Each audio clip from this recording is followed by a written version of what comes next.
মধ্যপ্রাচ্য যুদ্ধের কারণে গুরুত্বপূর্ণ সমুদ্রপথ হরমুজ প্রণালী এখন কার্যত বন্ধ রয়েছে।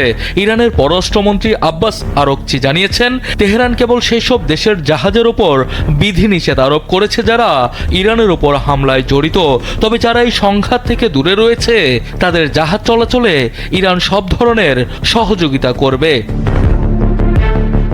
হরমুজ প্রণালী খুলে দিতে এবার ইরানকে সময় বেঁধে দিলেন মার্কিন প্রেসিডেন্ট ডোনাল্ড ট্রাম্প।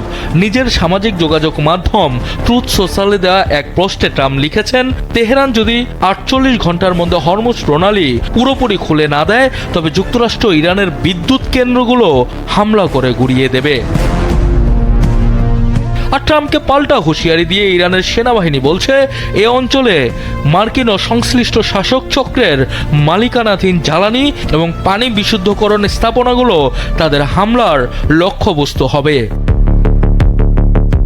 এদিকে ট্রাম্পের হুঁশিয়ারির মাত্র কয়েক ঘন্টা আগে দক্ষিণ ইসরায়েলে ইরানের দুটি ক্ষেপণাস্ত্র আঘাত হানে।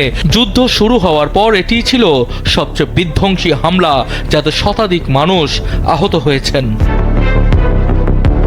ইসরায়েলি সেনাবাহিনী এএফপিকে জানিয়েছেন, দিমোনোর একটি ভবনে ক্ষেপণাস্ত্র সরাসরি আঘাত এনেছে। উদ্ধারকারীরা জানিয়েছেন, আরাত শহরে 84 জন আহত হয়েছেন। ইসরায়েলের 5টি শহরে ইরানের উপর্যুপরি হামলায় 200 নিহতের দাবি করেছে ইরানের বিপ্লবী গার্ড বাহিনী IRGC।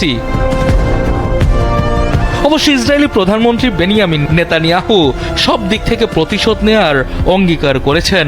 আর ইরান জানিয়েছে, তাদের নাতানজ পারমাণবিক কেন্দ্রে ইসরায়েলি হামলার প্রতিশোধ হিসেবেই দিমোনাকে লক্ষ্যবস্তু করা হয়েছে।